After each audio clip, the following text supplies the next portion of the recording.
Hello friends, English with SD में आप सभी का स्वागत है। आज हम शुरू करने जा रहे हैं हमारी लिटरेचर सीरीज जो अपने आप में काफ़ी interesting as well as important है ना। एंड हमारा इस सीरीज के थ्रू मेन मोटिव ये रहेगा कि खासकर जो आप कॉलेज एजुकेशन लेते हैं universities and all, because we all know कि सारे प्रोफेसर्स उतने हेल्पफुल नहीं होते just like mind professors. So what we are going to do is हम यहाँ पे होलिस्टिकली हमारे लिटरेचर के हर एक सब्जेक्ट को कवर अप करने की कोशिश करेंगे, जितने भी टॉपिक्स है उन्हें कवर अप करने की कोशिश करेंगे। और इस तरीके से कवर अप करने की कोशिश करेंगे कि सिर्फ और सिर्फ इन वीडियोस के थ्रू ही आपका काम हो जाए, है ना। Okay, so when it comes to literature and if you don't start with Shakespeare तो it's kind of a sin, right. तो इसलिए हम सबसे पहले आज की सीरीज हमारी शुरू करेंगे विथ विलियम शेक्सपियर। सबसे पहले मैं आपको बताऊंगी विलियम शेक्सपियर के बारे में, एंड देन हम लोग देखेंगे रेनेसेंस जो मूवमेंट है वो, प्लस एलिजाबेथन ड्रामास के बारे में। बिकॉज द थिंग इज कि ये ना सिर्फ हमें शेक्सपियर की एक बेटर अंडरस्टैंडिंग में, but at the same time examination point of view से भी ये बहुत जरूरी है। Because okay, I don't know about you guys, but हमारे एग्जाम में अचानक से क्वेश्चन पूछ लिया गया था about renaissance, and it was kind of a loss for us, है ना। And I don't want you to get into the loss as well, तो इसलिए I give you a brief introduction of those ages as well. और उसके बाद हम Shakespeare जो है उनकी जो एक बहुत ही ज्यादा फेमस ट्रेजेडी है दैट इज किंग लियर, उससे स्टार्ट करेंगे। So without much delay let's get started. सबसे पहले आते हैं विलियम शेक्सपियर। विलियम शेक्सपियर जो है उनका बर्थ हुआ था 1564 में एंड ही डाइड इन 1616। ज्यादा इंट्रोडक्शन नहीं दूंगी, as we all know that he was a poet and actor and a playwright. और ये इन मूवमेंट्स को बिलोंग करते थे। Okay, now if you want to look further you can pause and look at it, because मुझे नहीं लगता इतना इंपॉर्टेंट है फॉर अस ऑल, ठीक है। Moving towards the next part that is English renaissance. Okay, now English renaissance जो है वो एक बहुत ही बड़ा पीरियड था, but the most important thing over here जो हमें जानने की जरूरत है that is about English Renaissance as a literary movement, ठीक है। तो basically it lasted from late 15 to early 17th century.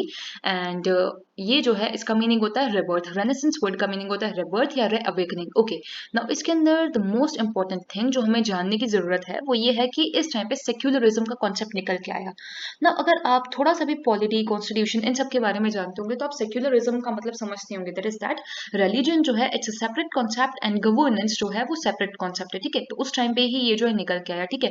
And इसी के साथ एक इंपॉर्टेंट कॉन्सेप्ट और जो निकल के आया that was reason over religion. Reason यानी कि रीजनिंग, रीजनिंग यानी जो हम सोचते हैं, राइट। अब जैसे आप देखते होंगे बहुत सारे लोग होते हैं, इनफैक्ट मैं खुद भी ऐसी हूँ कि कई बार ऐसा होता है कुछ रिचुअल है, right, we are doing in the name of religion, तो हम लोग अक्सर उसके ऊपर क्वेश्चन उठाते। क्यों उठाते हैं? पहले तो नहीं उठाते थे ना। So basically it was through this English renaissance की ये चीज निकल के आई कि हमें जो है रीजन के ऊपर ज्यादा फोकस करना है। Everything that's written in religion, हर एक चीज जो हमें रिलीजन के नाम पे पढ़ाई जाती है हो सकता है वो सही ना हो। बिकॉज एट लास्ट क्या हुआ कि जितने भी रिलीजन्स थे उन्हें ह्यूमंस ने जो है एक तरीके से टेंट कर दिया या खराब कर दिया, राइट। तो बेसिकली लोगों ने इसके ऊपर फोकस किया, और किसके ऊपर? रीजन के ऊपर over religion. Next one is humanism. Humanism मतलब एक तरीके से ह्यूमंस के ऊपर फोकस किया गया, दैट इज कि हमें जो है ना हैप्पीनेस आफ्टर डेथ नहीं चाहिए। ऐसा नहीं होता कि आप लाइफ में ये सब कर लो, आप डेथ में मतलब जब आप मरोगे तो आप स्वर्ग में जाओगे, हेवन में जाओगे, या अगर आपने ऐसा किया तो आप हेल में जाओगे। तो बेसिकली इन सब चीजों को छोड़ते हुए फोकस शिफ्टेड टुवर्ड्स कि एक ह्यूमन अपनी लाइफ में कैसे खुश रहे। तो basically the focus was humanism. Now the more important aspects of English renaissance were कि इस टाइम पे जो है साइंटिफिक एंड टेक्नोलॉजिकल डेवलपमेंट हुआ। Scientific and technological development that's that अलग अलग टेक्नोलॉजीज निकल के है, फिर उसके बाद वर्ल्ड जो है उसे मैप अप लोग करने लगे। That is that it's also known as the age of exploration, right. तो इस टाइम पे जो है हमारा पूरा का पूरा वर्ल्ड जो है मैप होने लगा, मैप मतलब बनने लगे, है ना। और उसी के बाद कॉलोनियलिज्म एंड ऑल भी शुरू हुए, राइट। तो मतलब कॉमर्स वगैरह इन सब की जो इंपॉर्टेंस है इसी टाइम पे बढ़ी थी।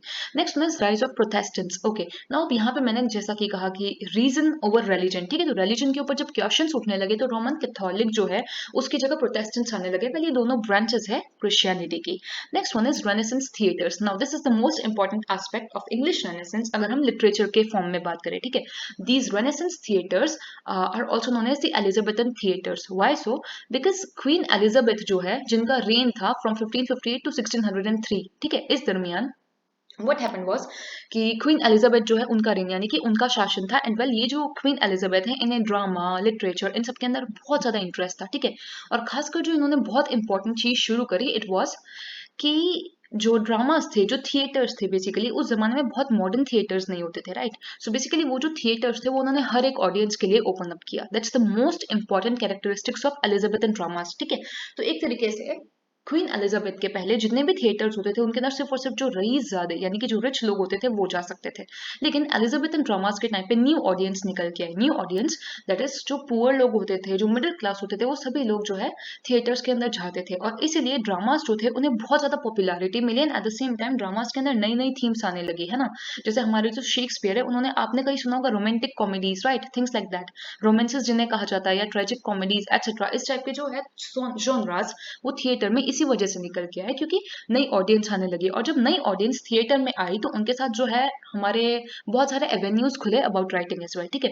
फिर उसके बाद एलिजाबेथन ड्रामास के टाइम पे कुछ काफी ज्यादा फेमस थीम्स थी, जैसे कि सबसे पहले होगा डिस्गाइज, डिस्गाइज करना यानी कि अपनी वेशभूषा पूरी तरीके से बदल देना, जो किंग लियर के अंदर कैंट ने किया था।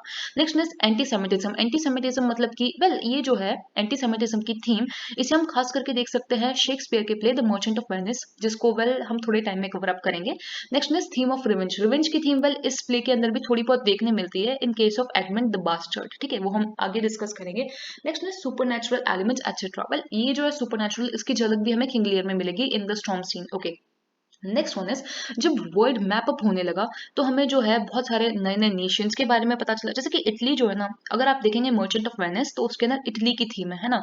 नए नए प्रोफेशंस के बारे में हमें पता चला, नई नई साइंटिफिक टेक्नोलॉजीज आई एक्सेट्रा, तो नए नए जो है डायमेंशंस खुलने लगे, ठीक है। तो एक तरीके से ये जो है एलिजाबेथन ड्रामा के कुछ मेजर कैरेक्टरिस्टिक्स है। I do not want to go this thorough but the thing is that well as it's the introductory section तो ऑब्वियसली हमें इंट्रोड्यूस करना पड़ेगा, right. Okay, now from here on we talk about King Lear. इसे जो है लिखा गया था 1605 एंड 1606 के अंदर and at the same time King Lear जो है उन्हें शेक्सपियर का सबसे ट्रेजिक हीरो कहा जाता है, ठीक है, सबसे ज्यादा ट्रेजेडी वाला, ठीक है। So now well King Lear का एक ब्रीफ इंट्रोडक्शन अगर हम देखें तो किंग लियर जो है वो एक काफी बूढ़े राजा है, उनकी 3 बेटियां हैं। सबसे बड़ी बेटी का नाम है शोनेरल, बीच वाली बेटी का नाम है रेगन और सबसे छोटी बेटी का नाम है कोर्डेलिया, ओके। अब ये जो है हमारे किंग लियर, ये अपनी सबसे छोटी बेटी कोर्डेलिया से सबसे ज्यादा प्यार करते हैं बिकॉज वो काफी ज्यादा काइंड है और वो अपने अपने डैडी से यानी कि किंग लियर से काफी ज्यादा प्यार करती है, ठीक है। वेरएज जो इनकी दोनों बड़ी बेटियां हैं शोनेरल एंड ड्रैगन, ये बहुत ज्यादा कनिंग कनिंग यानी कि काफी ज्यादा शातिर है, ठीक है। इन्हें सब कुछ मतलब क्या कैसे करना है वगैरह वगैरह बहुत अच्छे से आता है और ये बिल्कुल पावर की भूखी है, ठीक है। और वेल इसका इंट्रोडक्शन हमें प्ले के अंदर मिलेगा but this was just a broad overview, okay. अब हम स्टार्ट करेंगे एक्ट वन से। एक्ट वन जो है ऐसे शुरू होता है कि ढोल नगाड़े बजते हैं, किंग लियर जो है वो एंट्री लेते हैं। किंग लियर एंट्री लेते हैं अपने कोर्ट रूम के अंदर, उनके पीछे है उनकी सबसे बड़ी बेटी शोनेरल और उनका पति एल्पनी। उनके पीछे फिर और आते हैं रेगन और उनके जो हस्बैंड है कॉर्नवॉल वो, और उनके पीछे आती है उनकी सबसे छोटी बेटी कॉर्डेलिया। ना अब यहाँ पर जो है किंग लियर वो अनाउंस करते हैं कि क्योंकि अब वो बूढ़े हो गए हैं, वो रिटायर होना चाहते हैं और अपनी जिंदगी आराम से जीना चाहते हैं, इसलिए उन्होंने जो अपना इंग्लैंड है, इंग्लैंड यानी कि उनका किंगडम, उसका उन्होंने 3 भागों में बंटवारा कर दिया है, ठीक है। तो उन्होंने जो है बोला कि जो बेटी मुझे सबसे ज्यादा प्यार करती है उसे जो है मैं सबसे ज्यादा अच्छा वाला भाग दूंगा। सबसे पहले वो पूछते हैं जोनेरल से क्योंकि जोनेरल सबसे बड़ी है। तो जोनेरल जो है वो कहती है a love that makes breath poor speech unable, यानी कि मैं आपसे इतना प्यार करती हूँ कि मेरा प्यार जो है वो मेरी ब्रीथ यानी कि मेरी सांस जो है उसे कमजोर कर देता है और स्पीच को अनेबल करता है, दैट इज दैट मैं कभी लफ्जों में बयां ही नहीं कर सकती मैं अपने पापा से कितना प्यार करती हूँ। ये बात होती है तो किंग लियर उसे जो है एक अच्छा सा हिस्सा दे देते हैं। नेक्स्ट वन इज एक अच्छा सा जायदाद का हिस्सा देते हैं। Next one is Regan, Regan जो है वो कहती है I profess myself an enemy to all other joys, and find I am alone felicitated in your dear highness love. That is that मैं खुद को जितने भी दुनिया के और सुख है उन सब का एक दुश्मन घोषित करती हूँ और मुझे दुनिया की सारी खुशी सिर्फ और सिर्फ अपने पापा के प्यार में मिलती है। जब रैकन ये बात कहती है तो किंग लियर बहुत खुश होते हैं और उसे एक और हिस्सा दे देते हैं। फिर वो पूछते हैं अपनी सबसे छोटी बेटी कॉर्डेलिया से कि कॉर्डेलिया तुम बताओ तुम मुझे कितना प्यार करती हो, क्योंकि मैं जो है तुम्हें इनसे भी अच्छा हिस्सा दूंगा, तुम बताओ तुम मुझे कितना प्यार करती हो। लेकिन कॉर्डेलिया जो है यहाँ पे उसकी एक प्रॉब्लम है, उसकी प्रॉब्लम ये है कि उसे मस्का मारना नहीं आता। जोनेरल और रेगन वो कभी भी अपने वर्ड्स को मीन नहीं करती थी, ये हमें बाद में पता चलेगा, बट उन्होंने फिर भी जैसे तैसे बोला। लेकिन कॉर्डेलिया जो है वो कहती है I love you majesty according to my point, no more no less, यानी कि मैं अपने पिता से जितना मेरा कर्तव्य बनता है, जितनी मेरी बॉन्ड है उतना प्यार करती हूँ, न कम न ज्यादा। ये सुन के किंग लियर बहुत गुस्सा होते हैं, वो कहते हैं नहीं तुम बताओ तुम मुझे कितना प्यार करती हो। लेकिन कॉर्डेलिया कहती है कि मैं अनलकी हूँ कि मैं अपने लव्स जो है आपको क्लियरली नहीं बता सकती, इस पर वो कहते हैं कि मैं तुम्हें बैनिश करता हूँ, यानी कि अब से तुम मेरी बेटी हो ही नहीं हो। और वो अपना जो तीसरा हिस्सा होता है वो अपनी बाकी की जो दोनों बेटियां होती है सोनेरिल और रेगन, उनके बीच में बराबर बांट देते हैं और कहते हैं कि मैं अपनी जिंदगी कॉर्डेलिया जो है उसकी केयर में बिताना चाहता था, बची कुची जिंदगी, लेकिन अब ऐसा होगा कि मैं 1 महीने जोनेरिल के साथ रहूंगा और 1 महीने रेगन के साथ रहूंगा, मैं और मेरे 100 नाइट्स यानी कि 100 मंत्री, ठीक है। ये उनकी कंडीशन थी। तो तब तो इन दोनों बेटियों ने या किसी ने भी कोई भी क्वेश्चन नहीं उठाया, लेकिन जब वो कॉर्डेलिया को फिर से बैनिश, मतलब एक तरीके से उसे जो है जायदाद से तो बेदखल करते ही है, साथ ही साथ में तुम मेरी बेटी भी नहीं हो, उनका ऐसा कहना होता है। तो जब वो ऐसा कहते हैं तो कैंट कैंट जो होता है वो राजा का एक अर्ल होता है, यानी कि राजा का एक अपन मंत्री कह सकते हैं। कैंट देखो, अर्ल ऑफ कैंट का मीनिंग होता है कि कैंट जो है उसका मंत्री, कैंट एक जगह का नाम है, ठीक है। तो कैंट जो होता है वो अपने राजा के अगेंस्ट जाने की कोशिश करता है, तो इस पर किंग लियर और ज्यादा गुस्सा होता है। तो कैंट कहता है, be Kent unmannerly when Lear is mad, यानी कि जब मेरा राजा पागल हो गया है तो मैं कैंट अपने एटिकेट्स वगैरह सब छोड़ छोड़ देता हूँ और मैं आपको कहता हूँ कि आप ऐसा मत करो, क्योंकि आपकी जो बेटी है कोर्डेलिया वो भी आपसे कंपेयर नहीं करती है। इस पर किंग लियर और ज्यादा गुस्सा होता है। वो कहते हैं कि कैंट, तुम ऐसा कैसे कह सकते हो कि मैं एक राजा होते हुए अपने वर्ड से पीछे हट जाऊं। बेसिकली किंग लियर की एक बहुत बड़ी प्रॉब्लम है, उन्हें चापलूसी पसंद है, जैसा कि आप अभी तक समझ ही गए होंगे, और दूसरी बात वो हर एक चीज को बहुत ज्यादा ईगो पे ले लेते हैं। तो इसलिए वो कैंट जो है उसे बैनिश कर देते हैं, बैनिश कर देते हैं यानी कि बेदखल कर देते हैं अपने राज्य से। कहते हैं कि तुम 10 दिनों बाद मेरे राज्य में नहीं दिखोगे और मुझे तो तुम अब आज के बाद दिखना भी मत, समथिंग लाइक दैट, है ना। तो कैंट जो है वो वहां से चला जाता है दुखी होकर के। नाउ अब किंग लियर जो है उनके दरबार में दो लोगों की एंट्री होती है, दो राजाओं की, king of burgundy and king of France, ठीक है। अब ये जो दोनों राजा हैं, ये बर्गेंडी और ये फ्रांस, ये दोनों हमारी कॉर्डिलिया से शादी के लिए आए थे। तो जब किंग लियर बताता है बर्गेंडी को कि मैंने जो है आपको ये जो डावरी है, डावरी यानी कि जो दहेज देना था कॉर्डिलिया के साथ, वो देने से मना कर दिया है, मतलब कि बेसिकली अभी मेरी बेटी नहीं है, इसलिए आपको इसके थ्रू कोई दहेज नहीं मिलेगा। तो बर्गेंडी जो होता है वो शादी करने से मना कर देता है, लेकिन फ्रेंड्स क्योंकि वो ज्यादा अंडरस्टैंडिंग होता है, वो जब बात को समझता है कि कॉर्डिलिया जो है उसे क्यों बैनिश किया गया है, उसके पापा मतलब उस पर इतना गुस्सा क्यों है, then what happens is friends जो है वो कॉर्डिलिया को और ज्यादा प्यार करने लगता है, ही इज लाइक मैं तो इसी से शादी करूंगा। तो कॉर्डिलिया जो है वो फ्रेंड्स के साथ चली जाती है, लेकिन जाते जाते वो अपनी दोनों बहनों को वार्निंग देके जाती है कि तुमने जो वर्ड्स बोले हैं तुम उनके ऊपर अडिग रहना। लेकिन ये जो दोनों बहनें हैं ये कॉर्डिलिया को वहां से रफा दफा कर देती है और उसके बाद आपस में डिस्कशन करती है कि किस तरीके से इनके पापा का दिमाग जो है पूरी तरीके से फिर चुका है, which is obviously contrary to the words, the sweet words जो उन्होंने अपने डैडी की प्रॉपर्टी पाने के लिए कहे थे। नाउ अब यही सीन जो है जब आगे बढ़ता है कुछ दिनों बाद, तो जुनैरल जो होती है वो अपने नौकर ऑसवर्ल्ड जो है, इसे स्टीवार्ड स्टीवार्ड कहते हैं, स्टीवार्ड मतलब नौकर, है ना।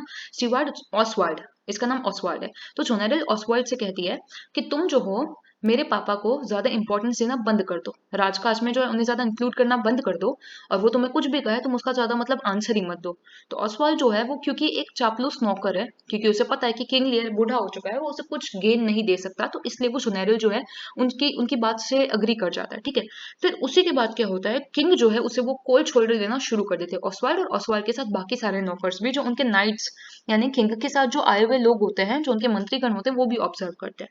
और यहीं पर दूसरी तरफ एक दिन जब राजा जो है वो वापस आ रहे होते हैं हंटिंग के बाद, हंटिंग यानी कि शिकार के बाद, तो उन्हें जो है सामने एक इंसान दिखता है जो बहुत ही ज्यादा मतलब एक स्लेव, एक गुलाम की तरह होता है, और वो होता है हमारा डिस्गाइज्ड कैट। डिस्गाइज मतलब कि बेसिकली उसने अपना रूपांतर कर दिया है, उसने अपना वेश बदल दिया है।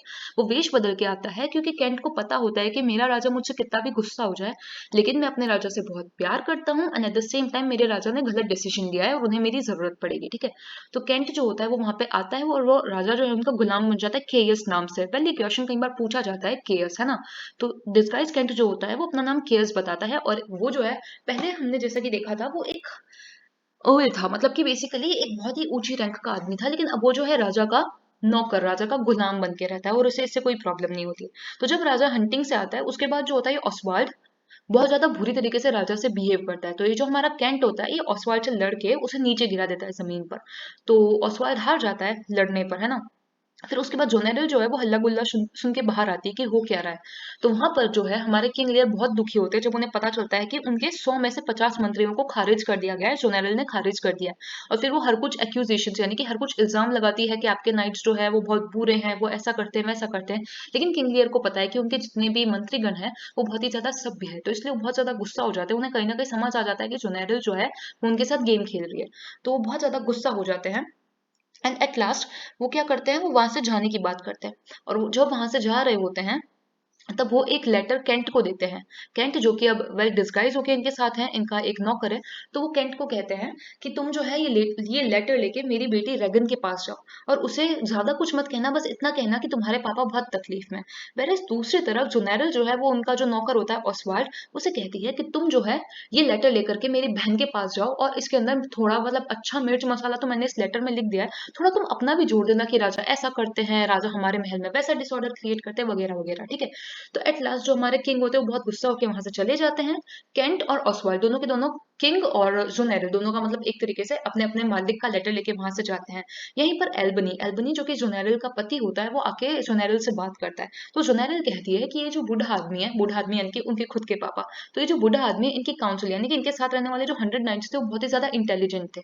अगर उन्हें कहीं से भी भनक लग जाती कि हमने एक तरीके से इनका राज्य हड़पने की कोशिश की है और अब हम इन्हें मतलब छोड़ देंगे मरने के लिए, तो वो जो है वो सब मिल करके हमारे अगेंस्ट खड़े हो सकते थे। इसलिए जो है उन्होंने क्या चाहा, उन्होंने चाहा कि सारे नाइट्स से किंग जो है वो अलग हो जाए। लेकिन ऐसा अभी तक कुछ होता नहीं है। तो लियर जो होते हैं वो बहुत दुखी होकर के रेगन के पास चले जाते हैं। और यहीं पर हमें एक्ट वन के अंदर एक और दूसरी फैमिली है। अच्छा, किंग लियर के अंदर दो फैमिली होती है, उनका सीन बताया जाता है। पहली फैमिली तो हम जैसे कि देख सकते हैं किंग लियर की है, लेकिन दूसरी जो है वो किंग लियर के अंदर ही काम करने वाले एक मंत्री हैं, एक बूढ़े मंत्री जिनका नाम है अर्ल ऑफ ग्लॉसेस्टर। ग्लॉसेस्टर के कार्यभार संभालने वाले मंत्री, ठीक है।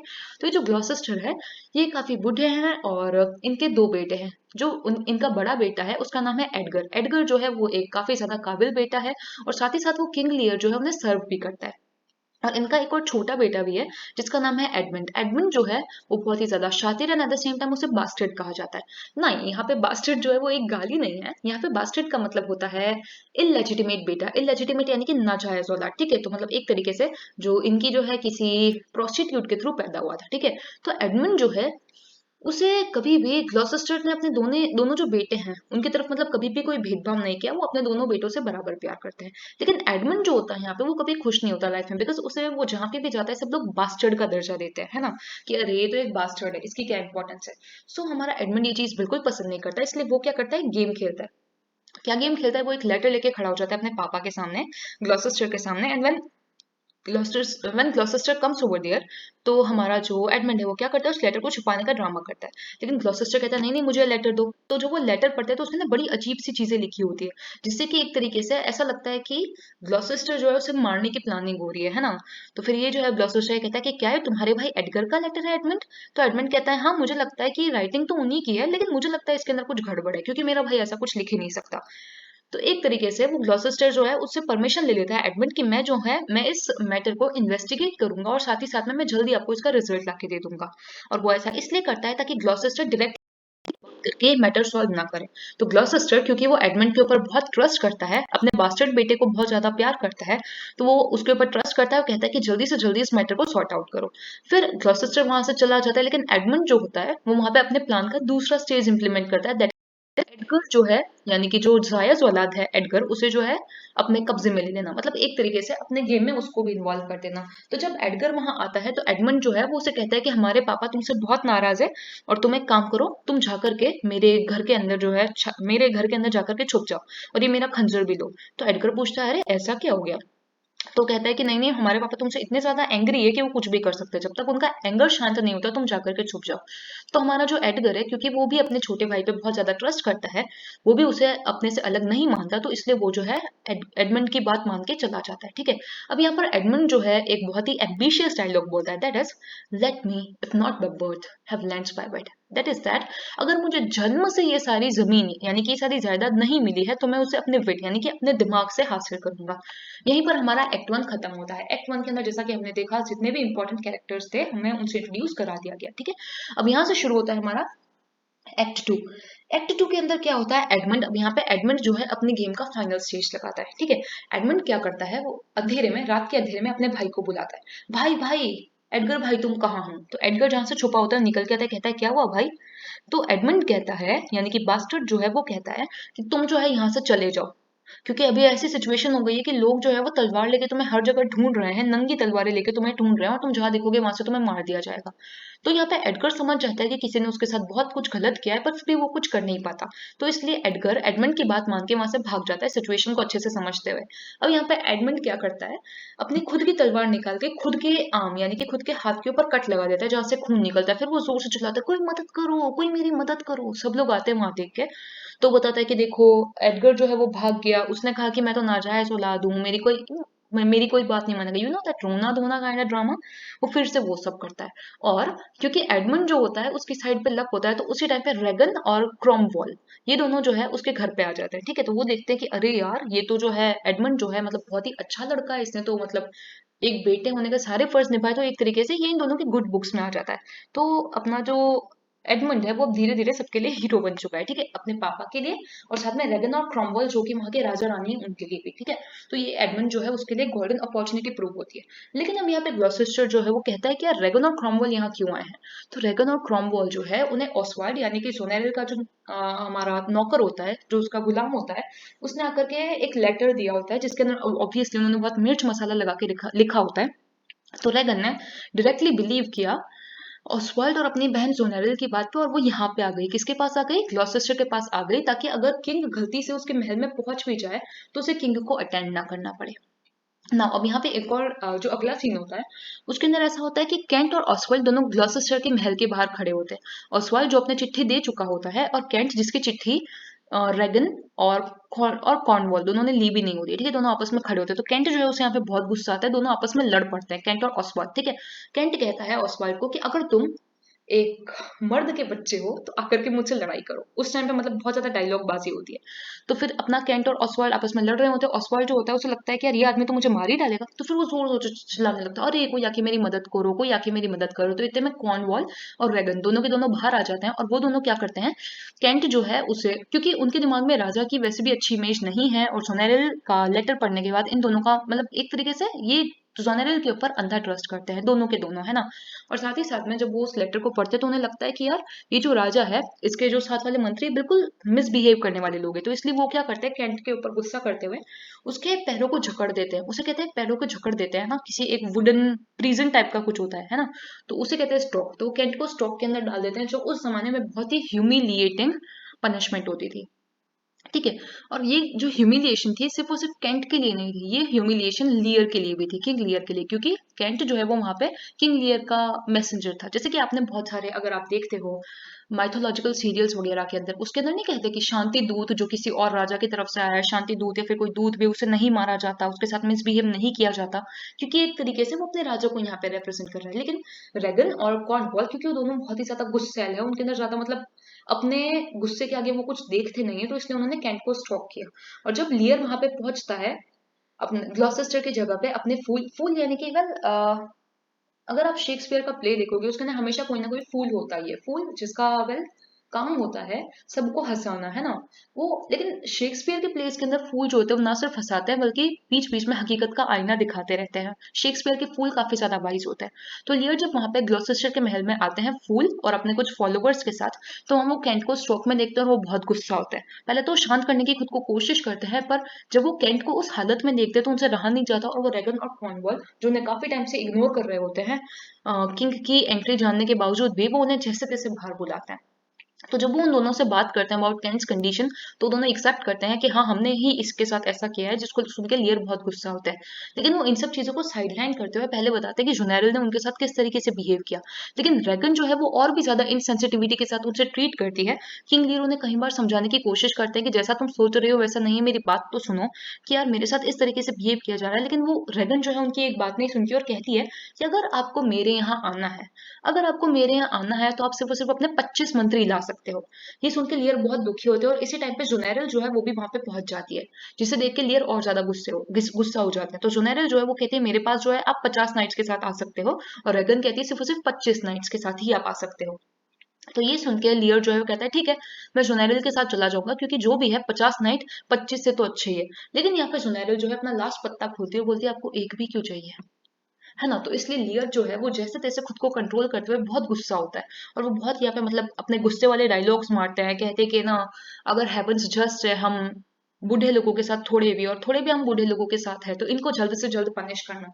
वो ऐसे कुछ छोटे मोटे श्राप देके वहां से चले जाते हैं खुद को संभालते हुए। और यहीं पे रेगन और कॉर्नवॉल और जो नेविल, ये तीनों जो है ग्लॉसेस्टर को कहते हैं कि अपने महल के दरवाजे आप लीयर के लिए बिल्कुल बंद कर दीजिए, क्योंकि ये जो बुढ़ा आदमी अगर ये थोड़े टाइम बाहर के तूफानी मौसम के अंदर धक्के खाएगा इतनी ठंड के अंदर, तो इसके अंदर अपने आप अक्कल आ जाएगी।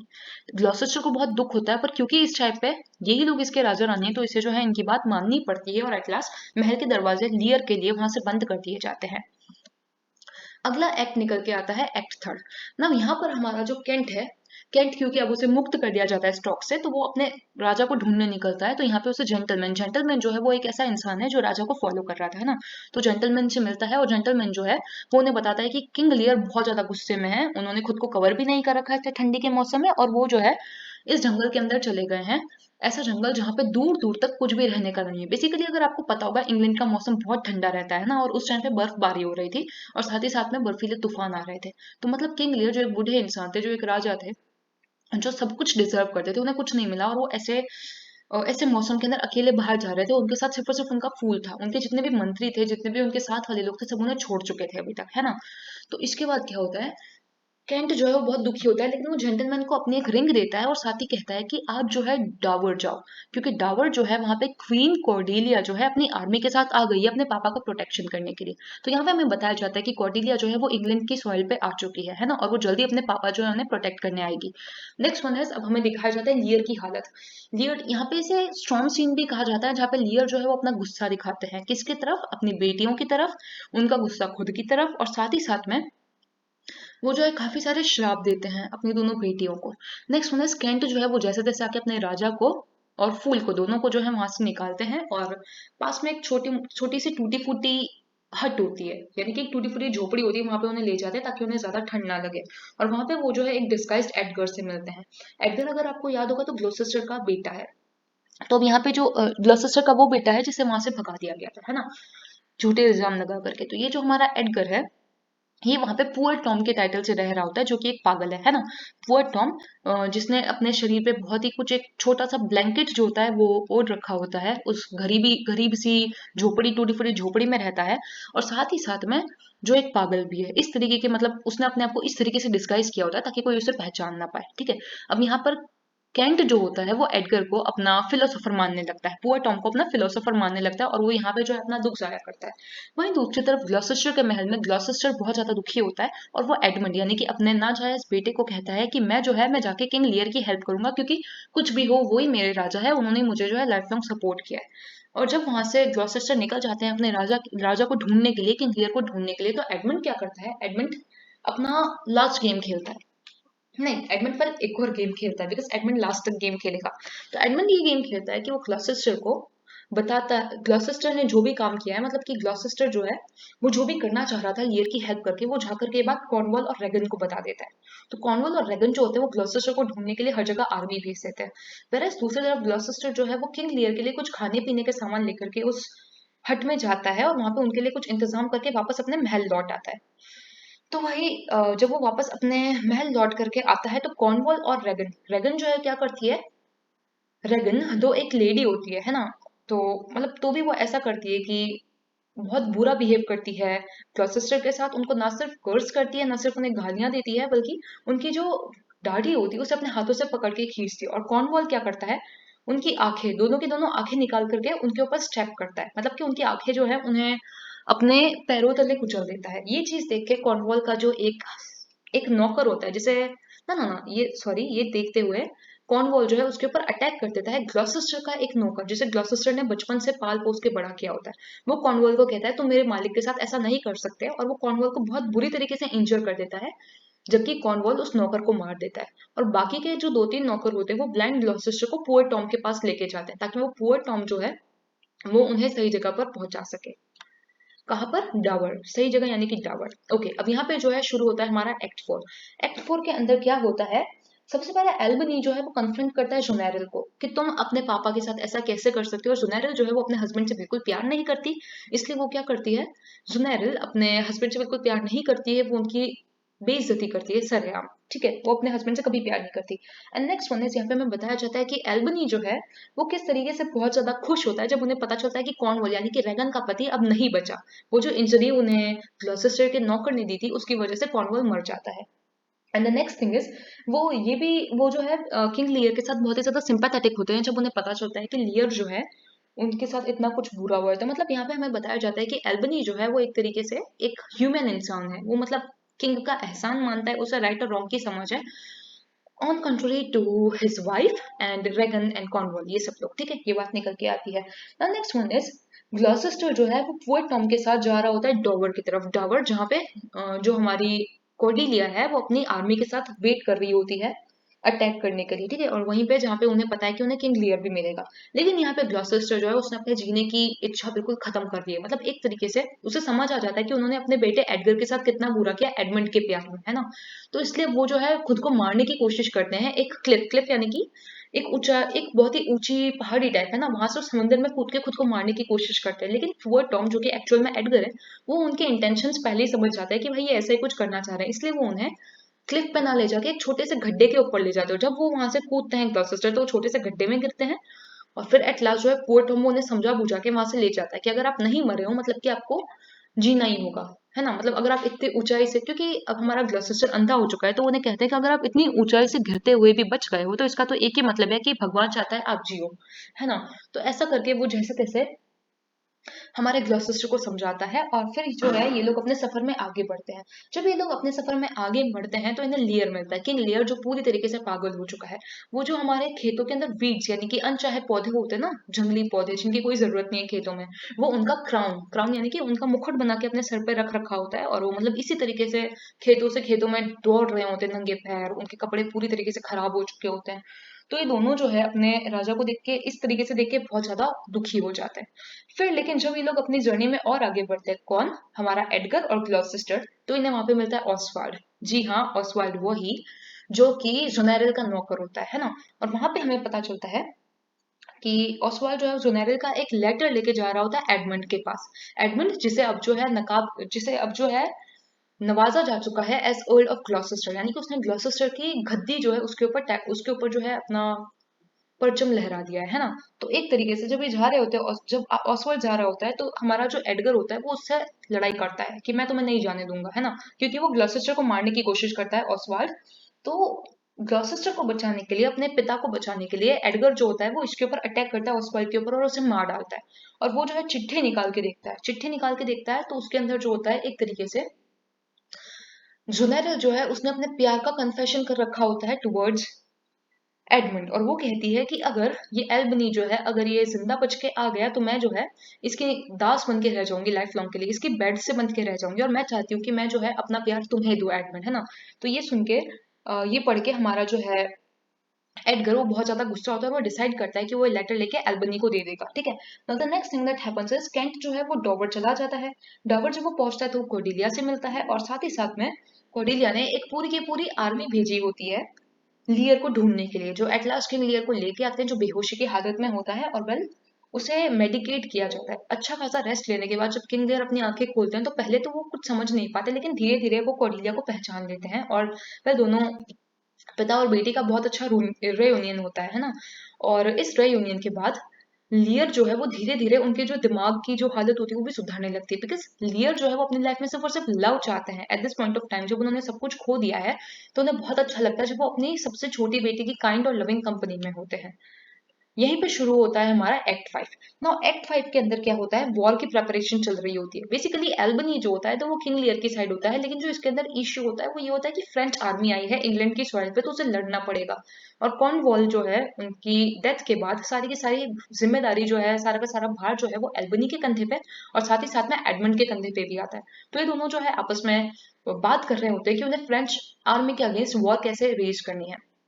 नेक्स्ट वन इज हमारा जो एडगर है वो एक पीजेंट यानी कि एक किसान के फॉर्म में आता है और एल्बनी से कहता है कि मुझे आपसे बात करनी है। उन्हें जोनेरल का लव लेटर देता है और साथ ही साथ में कहता है कि अगर आप मेरी बात पे जरा भी ट्रस्ट करते हो तो आप जो है 3 बार जो है ट्रम्पेट बजवाना, मैं आ जाऊंगा और फिर जो है मैं आपको बताऊंगा कि मैं कौन हूँ, और साथ ही साथ में मैं जो है पर्दाफाश करूंगा इस एडमंड का भी। तो एल्बनी जो होता है तब काफी ज्यादा सरप्राइज और गुस्सा होता है, पर वो अपने आप को कंट्रोल करता है, ठीक है। फिर उसके बाद हमें खबर दी जाती है कि लियर जो है वो वॉर लूज कर चुके हैं, है ना। लियर जो है वो इस वॉर में हार चुके हैं, और वेल ये अपने आप में एक बहुत बड़ी ट्रेजेडी होती है। और उसके बाद क्या होता है, लियर और कॉर्डिलिया दोनों जो है उन्हें जेल में ले जा करके बंद कर दिया जाता है। यहाँ पे जो है हमारी कॉर्डिलिया वो कहती है कि पापा मुझे तो कुछ नहीं चाहिए अपनी लाइफ में, लेकिन क्योंकि आप बुजुर्ग हो, मतलब आप जो है आपकी हेल्थ भी ठीक नहीं है, तो क्या मैं अपनी दोनों बहनों से बात करूं कि एटलीस्ट वो आपको बाहर छोड़ दे, हमें बाहर छोड़ दे। लेकिन यहाँ पे लियर जो है वो समझ चुका है कि ये जो सब था प्राइड वगैरह, क्योंकि उन्होंने बहुत ज्यादा धक्के खाए हैं ना, उन्होंने जो है स्टॉर्म के अंदर धक्के खाए, वो मैड हो गए, उन्होंने बहुत कुछ सहा। तो इस सब में उनका प्राइड बिल्कुल चकनाचूर हो चुका है। वो समझ गए हैं कि लाइफ में जो एक्चुअल चीज होती है वो सिर्फ और सिर्फ प्यार होती है, प्यार अपनी बेटी का, है ना। बस उन्हें अपनी बेटी का प्यार चाहिए, कॉर्डिलिया का प्यार चाहिए, इसलिए वो कहते हैं कि हमें किसी चीज की जरूरत नहीं है, हम दोनों यहाँ जेल में ही बहुत खुश रहेंगे। ऐसा कह के इन दोनों का सीन खत्म होता है। लेकिन इन दोनों की खुशी के ऊपर नजर लगाने के लिए आ जाता है फिर से एडमंड द बास्टर्ड। एडमंड जो है वो क्या करता है, एक कैप्टन को ऑर्डर देता है कि आप जो है इन दोनों को जेल के अंदर मार दो। और ये जो ये जो ऑर्डर होता है वो बास्टर्ड खुद से ही नहीं, सुनेरल की भी परमिट से देता है, क्योंकि सुनेरल क्वीन है और बास्टर्ड जो है बस एक छोटा सा अर्ल है। छोटा तो नहीं, वेल उसके लिए एक काफी बड़ा टाइटल था, पर फिर भी वो छोटा है, तो इसलिए सुनेरल की परमिट जरूरी थी। ये सीन खत्म होता है। फिर उसके बाद अगला जो सीन होता है वो एल्बनी के कोर्ट में, उसकी राज्यसभा के अंदर आता है, जहाँ पे एल्बनी जो है वो बास्टर्ड और सोनेरल दोनों को कन्फ्रंट करता है। मतलब एक तरीके से वो बताता है कि मुझे सब कुछ पता है, मेरे पीठ पीछे यहाँ पे चल के आ रहा है ना। फिर उसके बाद क्या होता है, रेगन और सोनेरल वो दोनों की दोनों जो है अपने प्यार का इजहार करती है openly for the bastard, for Edmund, है ना। और एडमंड जो होता है वो काफी लंबे टाइम से दोनों बहनों के दिल से खेल रहा होता है, ये सोचते हो कि यार मुझे जो है किससे ज्यादा बेनिफिट डिराइव हो सकता है। तो यहाँ पे बास्टर्ड जो है वो भी बुरी तरीके से फंस जाता है। तो यहाँ पे एल्बनी जो होता है वो कहता है एडमंड को कि मैं तुम्हें इन इन चीजों से चार्ज करता हूँ, मतलब कि मैं कहता हूँ तुमने ये सब कुछ किया है, अगर तुम इन्हें डिनाई करते हो तो बोलो। तो एडमंड कहता है नहीं, मैंने ये जो है ऐसा कुछ गलत नहीं किया है, मैं तो बिल्कुल सही मतलब सीधा साधा आदमी हूँ, ठीक है। ऐसे कहने पर 3 बार जो है ट्रम्पेट रिंग किया जाता है कि जो भी बास्टर्ड के स्टेटमेंट से अग्री नहीं करता है वो आके फाइट करे। तो 3 बार ट्रम्पेट, जैसा कि एडगर ने कहा था 3 बार आप जो है ट्रम्पेट रिंग करवाना, मैं आ जाऊंगा। तो जैसे ही तीसरा ट्रम्पेट होता है वैसे ही एडगर आता है और वो जो है फाइट करता है हमारे एडमंड से। और क्योंकि एडगर जो है उसके साइड पे ट्रुथ होता है, तो एडमंड जो है वो हार जाता है। और एट लास्ट एडगर बताता है कि वो है कौन है, और उसकी बात सुन के, उसके स्ट्रगल सुन के सब लोग बहुत दुखी होते हैं। यहीं पर एडमंड जो है वो थोड़ा बुरा फील करता है ना। फिर उसके बाद क्या होता है, अचानक से एक मैसेंजर निकल के आता है और वो चिल्लाता है ओ हॉरर ओ हॉरर। तो सब लोग पूछते हैं कि क्या हुआ, तुम मतलब इतने ज्यादा क्यों चिल्ला रहे हो, हुआ क्या है। तो वो कहता है कि रेगन जो है उसे पॉइजन करने के बाद जुनैरल ने खुद को इस खंजर से मार दिया, और उस खंजर के ऊपर खून लगा होता है। तो फिर सब लोग जो है वो मतलब एक तरीके से उन्हें डर लगता है और साथ ही साथ में प्राउड फील होता है टुवर्ड्स गॉड्स जजमेंट, भगवान ने जो जजमेंट किया है दोनों बहनों के साथ, इसलिए। लेकिन एल्बनी कहता है कि दो this justice of the gods और the heavens about it trembles us, that is that ये जो जस्टिस है इसने चाहे हमें थोड़ा डराया है, हमें अंदर से झकझोरा है, लेकिन हमें इसके बारे में कोई दया फील नहीं होती, मतलब कि दोनों बहनें से डिजर्व करती है, सब लोग ये बात मानते हैं, ठीक है। लेकिन फिर इसके बाद क्या होता है, उसके बाद हमारे केंट की एंट्री होती है सीन के अंदर, और केंट जो है उन्हें इन सबसे कोई मतलब नहीं है, कौन मर रहा है कौन जी रहा है, उनकी लॉयल्टी सिर्फ और सिर्फ अपने राजा के लिए है, और उनकी सिंपैथीज सिर्फ और सिर्फ अपनी क्वीन कॉर्डिलिया के लिए। तो वो जो है पूछते हैं कि यार हमारा राजा कहाँ है, कॉर्डिलिया कहाँ है। तो सब लोग बोलते हैं कि हाँ यार इन दोनों को तो लाया ही नहीं गया। लेकिन इस टाइम पे एडमंड जो है डिफीटेड अपने घुटनों के ऊपर बैठा होता है, वो कहता है कि मेरा नेचर जो है वो हमेशा से ईवल रहा है, यानी कि मैं हमेशा से एक बुरा इंसान रहा हूँ, लेकिन मैं अपने नेचर के अगेंस्ट एक अच्छा काम करना चाहता हूँ जाने के पहले। और वो ये है कि मैं आपको बता देता हूँ, मैंने और सुनैरिल ने मिलकर कमांड दिया था कैप्टन को कि वो राजा जो है उसे और उनकी बेटी को मार डाले, ठीक है। तो मतलब एक तरीके से वो कहता है कि तुम जाओ उन्हें बचाओ, और इसी के बाद एडमंड भी खुद को मार देता है, जिसका वेल किसी के ऊपर कोई फर्क नहीं पड़ता। बेसिकली वो इतने ज्यादा विलेनस हो चुके थे सबकी नजरों में कि सोनेरिल, रेगन और एडमंड इनकी मौत से सबको मतलब एक तरीके से खुशी ही हुई, है ना। तो ये जब वो एडमंड कहता है मरने के पहले, तो सब लोग भागने लगते हैं कि अरे अरे मतलब बचाओ, किंग किंग को बचाओ। तो जैसे ही वो लोग इधर उधर भागने लगते हैं, वैसे ही क्या होता है, किंग लियर की एंट्री होती है, और उनकी आर्म्स में होती है मरी हुई कॉर्डेलिया, जैसा कि आप यहाँ देख सकते हैं, है ना। तो क्या होता है, वो एक मरी हुई कॉर्डेलिया को अपनी आर्म्स में लेकर के आते हैं वहां पे, और एक तरीके से किंग लियर जो है वो मतलब मानने की कोशिश करते कि अरे नहीं ये जिंदा है, नहीं ये जिंदा है। फिर लेकिन वो इस चीज को खुद से बात करते हुए एक्सेप्ट करते कि ये मर चुकी है। और धीरे धीरे किंग लियर भी अपनी आत्मा, अपनी जान सब कुछ छोड़ देते हैं, और वो भी जो है वहीं पर डेड होके मर जाते हैं, वहीं पर मतलब मर जाते हैं वो, और वहीं पे अपनी बेटी जो है उसके साथ अपनी जान छोड़ देते हैं। फिर उसके बाद एल्बनी बहुत ज्यादा दुखी होता है, और वो साथ ही साथ में कहता है कि अब जो है इस राज्य को मैं, केंट और एडगर एडगर जो ग्लॉसेस्टर का बेटा होता है वो मिलके संभालेंगे, क्योंकि ओल्ड ग्लॉसेस्टर जो है उसकी भी डेथ हो चुकी है इन्हीं सबके दरमियान, ठीक है। लेकिन अब इसके अंदर जो एक इंपॉर्टेंट बात है, एक इंपॉर्टेंट सीन जिसके ऊपर क्वेश्चन बनता है, वो है किंग लियर का अपनी बेटी को कॉर्डेलिया को इस तरीके से अपने आर्म्स में लाना। वेल इसे कहते हैं पिएटा सीन, और ये पिएटा जो है ये बाइबल से उठाया गया है। बाइबल के अंदर क्या होता है, जब जीसस क्राइस्ट होते हैं, जब उन्हें क्रूसीफाई किया जाता है, उसके बाद उनकी जो मॉम होती है वर्जिन मैरी, वो उन्हें अपनी आर्म्स में उसी तरीके से लेके आती है जैसे यहाँ पे किंग लियर जो है वो अपनी बेटी कॉर्डेलिया को लेकर के आते हैं, है ना। तो एक तरीके से ऐसा बताया जाता है कि जैसे जीसस ने पूरी दुनिया के क्राइम्स का भार लेकर के खुद मरे थे, मतलब एक तरीके से उन्होंने जिस तरीके से अपनी डेथ के साथ अपने क्राइम्स का भार, पूरी दुनिया के क्राइम्स का भार उठाया था, वैसे कॉर्डेलिया ने जितने भी यहाँ पे इवल थे, जैसे कि जुनैरिल हो गई, रेगन हो गई, कॉर्नवॉल हो गया, और मोस्ट इंपोर्टेंटली एडमंड हो गया, ठीक है। इन सब की जो बुराई का भार है वो कॉर्डेलिया ने अपने ऊपर उठाया। तो एक तरीके से कॉर्डेलिया जो है इस पिएटा सीन के through is displayed as the she Jesus in this particular play, और ऐसा इसलिए बिकॉज हमें एक होप दिखाई जाती है, एक अच्छाई की होप दिखाई जाती है इसके थ्रू, ठीक है। तो यहीं पे हमारी ट्रेजेडी खत्म होती है, और वेल इसका अगला, इस वीडियो का अगला पार्ट जो मैं एक दो दिन में अपलोड करूंगी, it would be an inclusive part. उसके अंदर हम जो है क्या डिस्कस करेंगे, उसके अंदर हम लोग डिस्कस करेंगे जितने भी important quotations, questions, character sketches etcetera जो हमारे एग्जाम्स में पूछे जाते हैं, ताकि होलिस्टिकली हम 2 वीडियोस के अंदर इसे पूरी तरीके से कंप्लीट करें। इनफैक्ट अगर आप मेरी तरह एक नाइट पहले स्टडी करते हो, then also you can complete it. Okay, so here comes the end of this particular part of the video. Hope you enjoyed it with me, and I love you all guys. और हाँ, like, share and comment करना ना भूले, because I just love to read and know your opinions. Love you all people.